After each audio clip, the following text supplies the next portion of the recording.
Hi guys, and good morning. Good morning. Day one of the Champions League for 2025-2026 season. Arsenal went to Athletic Club Bilbao to start off their campaign, and it was one of those matches. Started off very, very, very difficult, very hard to break down. Bilbao Club Athletic are very defensive, honestly. Not only are they defensive, but they had a lot of momentum. They really pressed really well, closed down very well. And it was really difficult for Arsenal to find their footing in that match, in my opinion. It was really difficult. You could see our midfield wasn't made to create a lot of chances early on. In fact, how they played earlier, where they were struggling a bit is sort of how we set up against Liverpool, where we were just okay, let's see what happens. And then we'll make the changes later in the game. So very little creativity from our midfield. So Zubimendi, Merino, Rice, you're not going to get a lot from that midfield. Now, Noni Madueke did a lot of running on that right wing. A lot of running. I've always said that he plays differently to Saka. He takes the ball and he always goes down to the touchline and he always tries to cross it in from there. And that is where they differ. Whereas Saka will get sort of towards the 18, cut back and cross in from there. And that is how I think most defenses find it difficult to defend him. But with Noni, I loved his contribution because he kept their defense quite busy right to the end. Right to the end. And I've seen a few comments about, he's got no end product. I mean, really, if it wasn't this early, I would be saying a few choice words, but I'm going to ignore it because I think a lot of us fans are fault finders. Yeah, you want to be proved right and you're not going to be proved right. Noni Madueke is going to find a way to get his goals and to get his assists. And you know what? As long as the team is winning, you have to realize as long as the team is winning, there's something that is happening that is right, So the reason he's probably not going to get those assists is why everyone else on that pitch is going to be scoring. And that is the most important thing. Arsenal beats Club Athletic 2-0 late on. The substitutes Martinelli, who I have said for a long time, him and I are going through a rough patch at the moment because he regressed. He's playing on that left wing and he's not doing a great job of it at all. Yesterday, where he took that ball from was more in a central position where I say he does the best. His instincts just automatically open up when he's down that middle. He gets the ball and he makes good decisions 8 times out of 10 when he is in that central position. Put him in to the left and he overthinks everything. I saw a comment that he said that he has been sort of watching all these new players like Eze, the way they play, and he's learning off them. He wants to improve and he wants to figure out how to sort of play more instinctively on that right wing. And that I think is where the opening is. But really, I hope Arteta figures it out and pushes him down the middle. We are going to get more success. Forget trying to get him playing down that wing. It just doesn't work. Eze does a better job down there. Yesterday's performance from Eze probably wasn't like a 10 out of 10. It was sort of like a 7. He looked busy. We had very little creativity. Possibly for him, he's also being trapped too much down there. So when you're playing a very defensive team, it's going to be a lot more difficult, maybe away from home. We'll see how he does at home. He did really well at Nottingham Forest. He did really well with when he came on as well against Liverpool. So I'm not worried. New players, 4 games in, you can see the changes that are happening. Give me a second. Let's see these lineups who was on. David Raya, I don't think I saw him. 1 second. I don't think I saw him do a lot. He wasn't that busy, There was very little threat coming from Club Athletic from Bilbao. I saw a few chances which he saved. Very simple, very steady performance. Iñaki Williams had a few chances, saved very easily. There was absolutely nothing there which caused a lot of threat, probably because our backline is insane. Completely insane. Ricardo Califiori runs. He runs that back four midfield. He's creating chances. He's trying to thread balls in. Gabriel held everything down. There was absolutely no threat there. He nullified Barengua.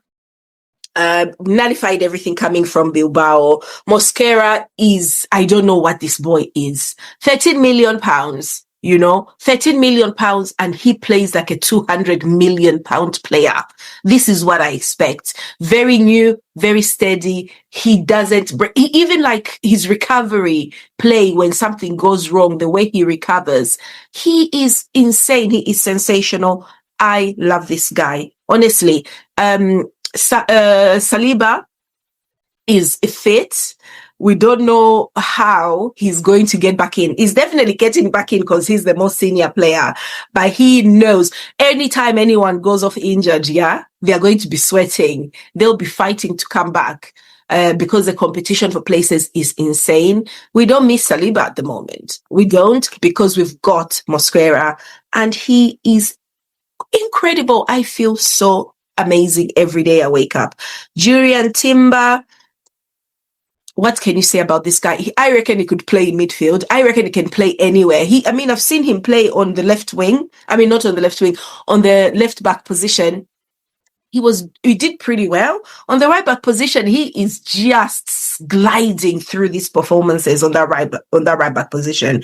And then he transitions really well. He'll go into that midfield position. He'll put in the crosses. Really, oh my gosh, he is insane. Merino, another performance, steady. There's sometimes you don't see players doing much in certain positions, but then you're not conceding goals. It's because the protection they're offering, their back four, is so stable that everything looks a bit too easy.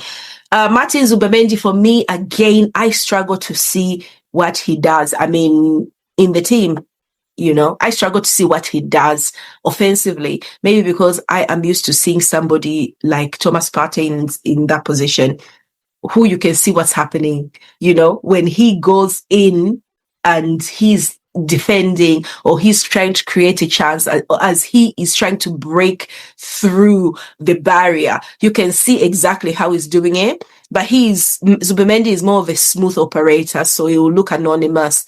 And then like we saw at Nottingham Forest, he's going to appear and he's going to be in a great position to try and go for that goal. So when he sees a chance, he takes it. I don't see it often. I think you see it more when the game is live, probably when you're watching it in person. On the telly, I struggle, and I'm going to admit it. I'm going to take the word of people who watch him live and say he's doing all right. We're not conceding goals for fun. We are not losing.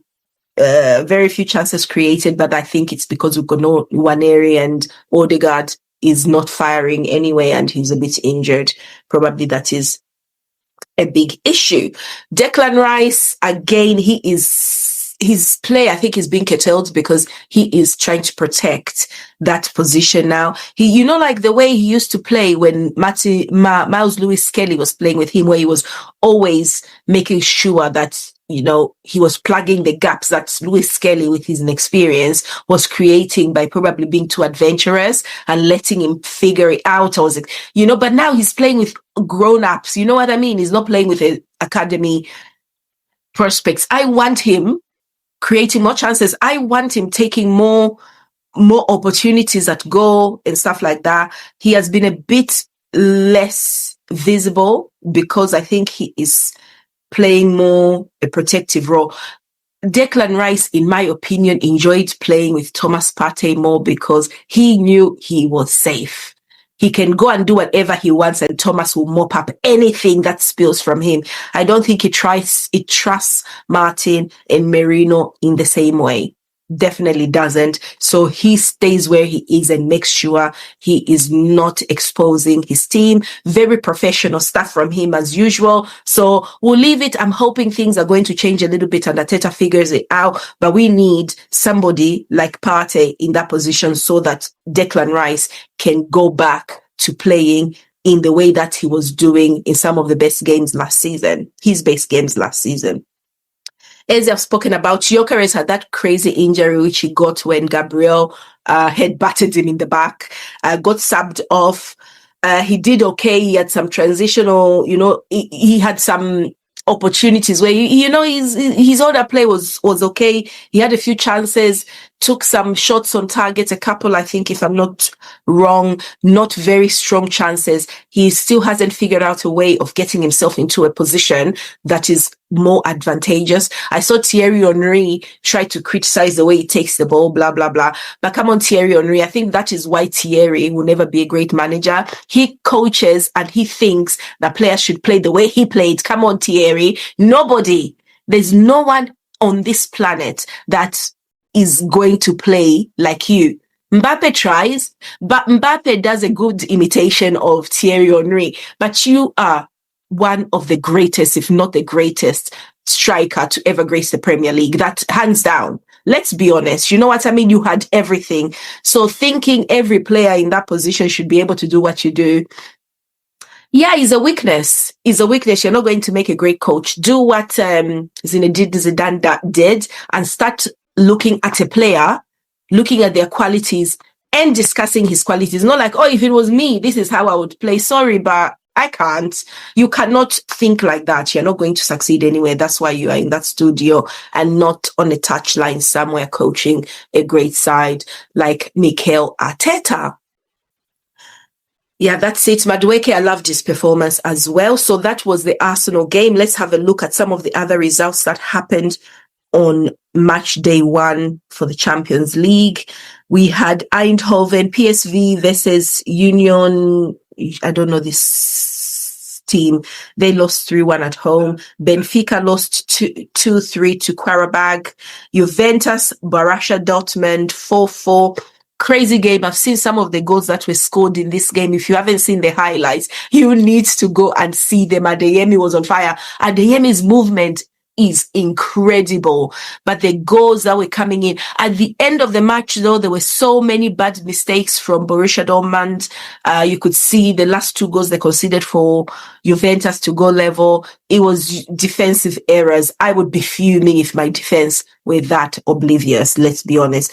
Real Madrid beat Marseille 2-1. Lucky Real Madrid. They needed 2 penalties to do it. The first one was, of course, 100% penalties. Rodrigo was brought down in the 18, very, very, if you go in like that, you're going to concede. Mbappe converted. The second one was a handball. Guy is slipping. Ball hits his hand. They give it very soft. But, if it's not given to your team, you're probably going to be complaining. Bailly was given.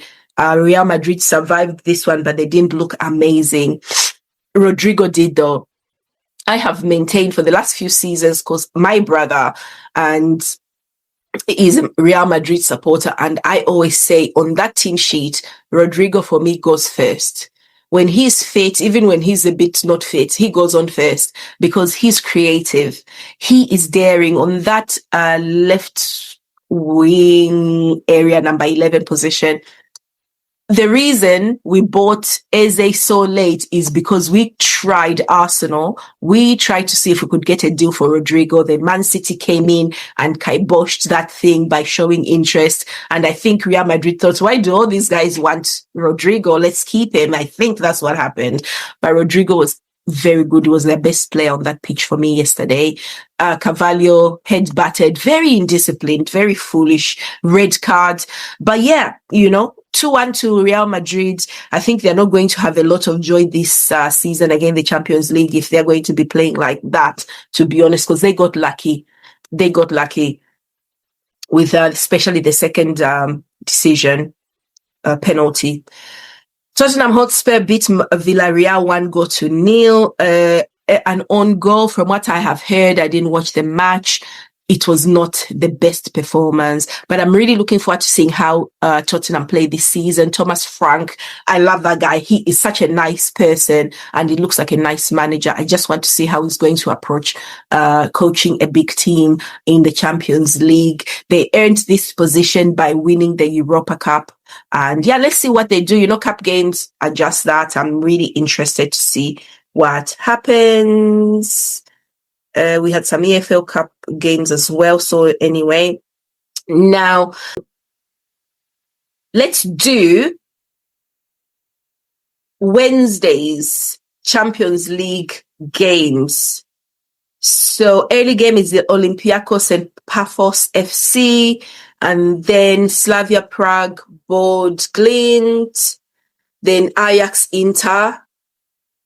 Now the two big matches, Bayern Munich versus Chelsea, Liverpool versus Atletico Madrid, Paris Saint-Germain versus Atalanta. Okay, let me do some of these. Bayern Munich, Chelsea. I think Bayern should win it. We'll see. They haven't been great, have they? They've got, what's his name? Vincent Kompany managing them, Bayern. But let's see, it's sort of like a legacy thing. Chelsea, hit and miss. Cole Palmer pretty decent. We'll see how this goes, but I'm going for a Bayern win only because they're playing at home. Liverpool, Atletico Madrid. Atletico Madrid, very defensive side. We know them. We've seen some bangers from these two. There's a Champions League a few years ago, which was crazy. Some crazy games at Anfield. Let's see how tonight goes, Wednesday games. But I am going to go for a draw. I know I hate Liverpool, so okay, Liverpool or draw, but yeah, I'm going for a draw. I hope Atletico Madrid win because we need Liverpool losing games. I just can't stand this team. They've got way too much luck. I mean, honestly, this luck is crazy. I hate it. I want them to win games, not only on merit, because they do win on merit, but they also have, when they're not progressing on merit, luck kicks in, they get a penalty, they do something crazy. They go against Arsenal was not luck, it was sensational. They created that opportunity and it went in. But against Burnley, pure luck, a penalty in the last second of the game. And yeah, that made me sick as a dog. So they are my mortal enemies right now. PSG versus Atalanta should be another banger. What are we going to do tonight? I need 3 tellies, you guys. PSG to win. Atalanta, we'll see what they do, but I'm going for a PSG win here. Right, so those are the games that are happening today. The other ones, the results came out. Arsenal beat Club Athletic 2-0. I did say 3-1 or 2-0, so I'm happy with my prediction. Let me know what you think is going to happen in the Champions League this season. I'll come back for a more in-depth discussion about the whole tournament this year and how and who we think is going to win it in the end with my brother Namo, and then we'll talk about that as well. So thank you so much for joining me. I will catch up with you guys pretty soon. Bye bye.